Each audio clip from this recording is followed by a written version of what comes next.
En esta lección vamos a crear el programa que nos va a servir para controlar el movimiento del personaje. Para empezar vamos a crear un nuevo script y lo vamos a llamar Player Movement.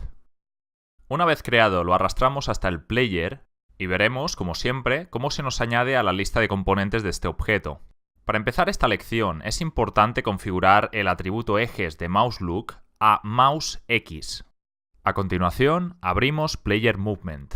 Aquí tenemos la plantilla habitual de un nuevo script y ahora lo que vamos a hacer va a ser empezar a escribir un ejemplo sencillo sobre cómo se mueve un objeto en la escena de Unity usando el método transform.translate.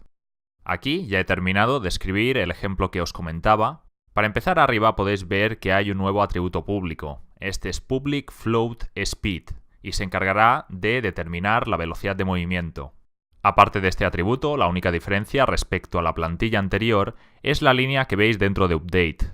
Esta línea es transform.translate y le pasamos como parámetros 0, speed y 0. Como os he comentado antes, translate sirve para mover un objeto en la escena. Y como podréis suponer, los parámetros que le pasamos son un vector en la dirección que tiene que ir y cuánto tiene que avanzar en esa dirección. Es decir, el primer parámetro es lo que tiene que avanzar en X, 0. El segundo parámetro es lo que tiene que avanzar en Y, speed, que vale 6, y el tercer parámetro es lo que tiene que avanzar en Z, que es 0. Es importante notar que este método está dentro de Update, por lo que el objeto avanzará bastante en cada ciclo del juego. Para probar el programa podemos volver al editor de Unity, donde al darle al play podremos ver el objeto cómo despega verticalmente a gran velocidad.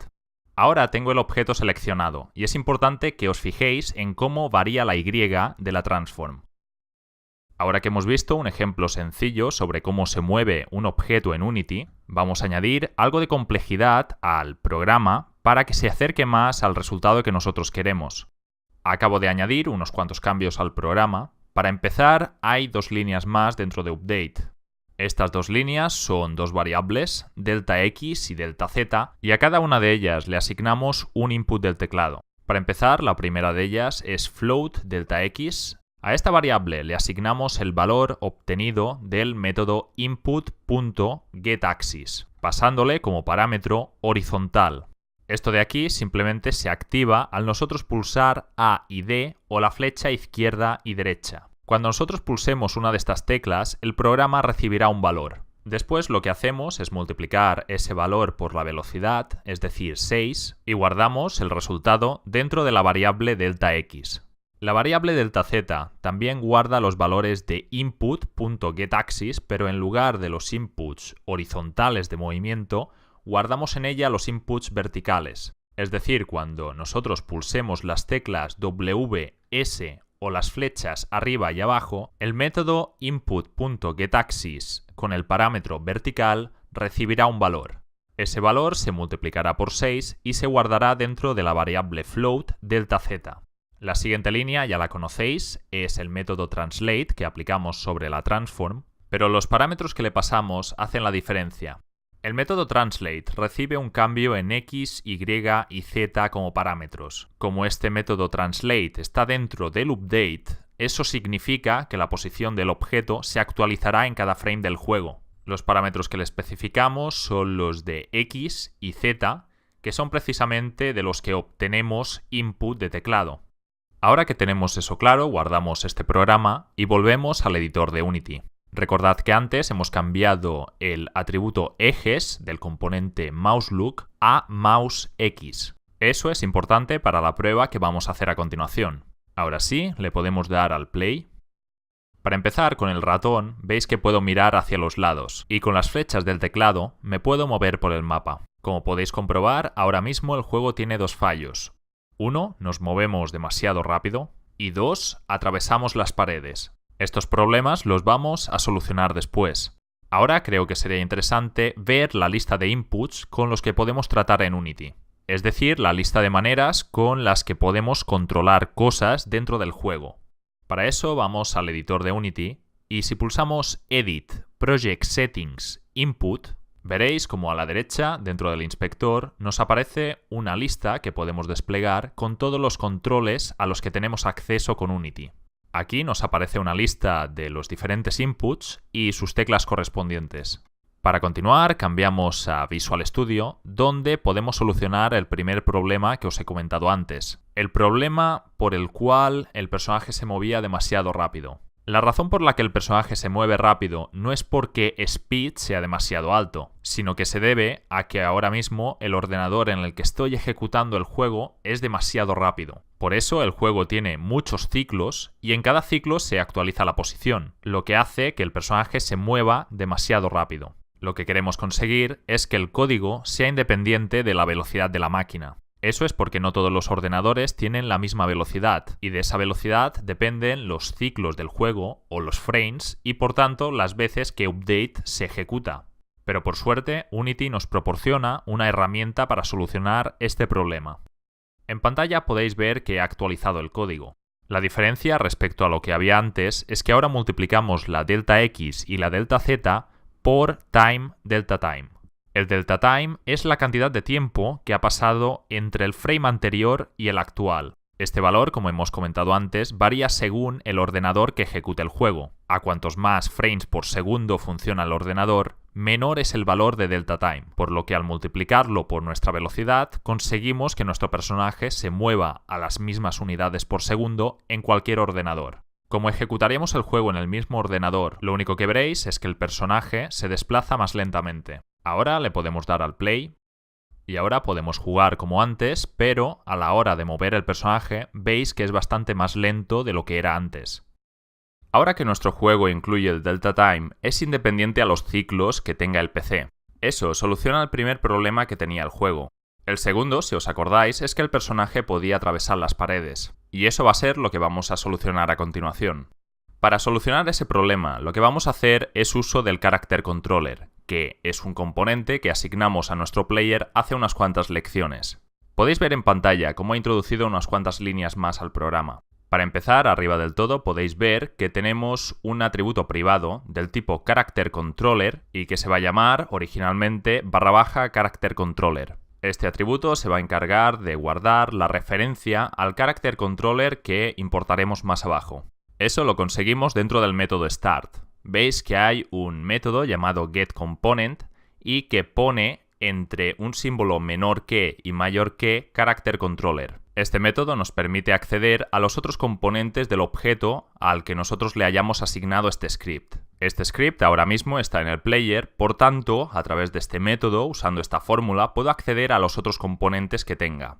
Habréis notado que este método es un poco diferente a los demás. Eso es porque es genérico, y eso significa que tendrá, antes de los paréntesis, un símbolo menor y mayor que. Entre estos símbolos especificaremos el nombre del componente que nosotros queramos. Este método nos consigue una referencia al componente y después lo que hacemos es guardarla a una variable que tenga el mismo tipo que el componente que estemos importando. Por eso más arriba hemos creado ese atributo del tipo Character Controller. Aquí nos está sirviendo para guardar la referencia a este componente que más tarde usaremos en nuestro código.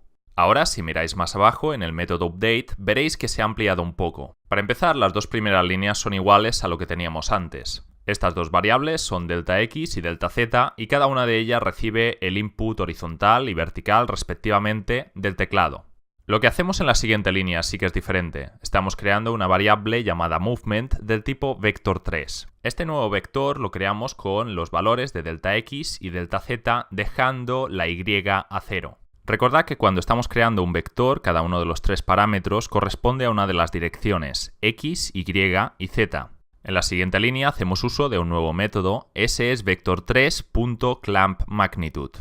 Este método, si os fijáis, tiene dos parámetros. El primero es el vector que nosotros le introducimos y el segundo es el número máximo que tenga este vector. Así que el resultado de este método será el mismo vector pero limitado a speed, que en este caso es 6. Podéis ver que guardamos el resultado dentro de la misma variable movement. Más abajo hacemos un pequeño truco de programación. Veis que pone movement multiplicado igual time delta time. Lo que hace eso es multiplicar el valor de movement por time delta time y guarda el resultado dentro de la misma variable movement. En la siguiente línea hacemos un nuevo cambio al movement usando un nuevo método. Ese es transform.transformDirection. Este cambio lo tenemos que hacer porque es necesario para el paso final que está en la siguiente línea. Transform Direction lo único que hace es cambiar las coordenadas del vector que le introduzcamos de locales a globales. La siguiente línea simplemente es _ character controller, que coge la referencia del character controller y le ordenamos que se mueva con el método move. Como parámetro, el método move coge el movimiento que queremos hacer y mueve el objeto hacia esa dirección. Es una alternativa al método translate que usábamos antes, con la diferencia de que el character controller.move sí que detecta colisiones. Resulta que el método move del character controller solo acepta coordenadas globales. Es por eso que en la línea anterior hemos cambiado de coordenadas locales a globales usando el método transform direction. Ahora que entendéis este código, podemos guardar y volver al editor de Unity para hacer una prueba. Le damos al play. En la pestaña Game podéis ver que puedo mirar a izquierda y derecha, pero la diferencia con antes es que si me acerco a una pared, veis que me choco con ella y que no la puedo atravesar. Para la siguiente prueba, lo que haremos va a ser cambiar los ejes del mouse look a mouse XY. Hasta ahora solo podíamos mirar hacia izquierda y derecha, pero con esta opción activada también podremos mirar hacia arriba y hacia abajo. Eso, como veréis ahora, tiene un pequeño problema. Veis que si miro hacia arriba y avanzo en esa dirección, no hay nada que me impida no hacerlo, ya que ahora mismo el juego no tiene gravedad. Así que el siguiente paso va a ser incluir gravedad en nuestro juego. Para eso, y como ya es habitual, tendremos que escribir un poco más de código.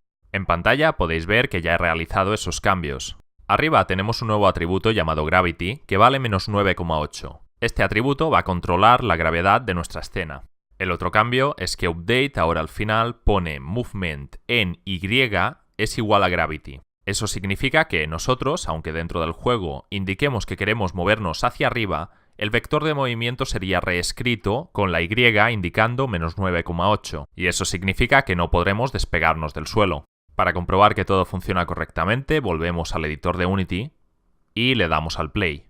Ahora sí, podéis ver que me puedo mover, puedo mirar a izquierda, derecha, arriba, abajo, no puedo cruzar las paredes y tampoco puedo volar. Así que podemos decir que hemos terminado con este programa. Para terminar con esta lección os mostraré un último concepto. Volviendo al Visual Studio, recordaréis el método getComponent. Pues bien, es obvio que este método necesita estar en un objeto con el componente que requiere. Para asegurarnos de que eso es así, introduciremos una nueva línea en nuestro programa. Arriba del todo veis que hemos puesto un requireComponent con el componente que le estamos indicando. Este es un pequeño truco de Unity que nos servirá para asegurarnos de que el objeto al que nosotros pongamos este script tiene el componente que el getComponent necesita. Ahora volvemos al editor de Unity para hacer una pequeña demostración. Creamos un cubo en escena y le ponemos el script de movimiento. Veis que automáticamente, aparte de ponerse el script de movimiento, también arriba se le ha puesto el componente de character controller. Este es el resultado de haber puesto esa línea arriba del todo con requireComponent. Esto es importante porque si el objeto no tuviese este componente, nos saltaría un error al ejecutar el juego, ya que el método getComponent solicitaría un componente que no existe y por tanto saltaría un error.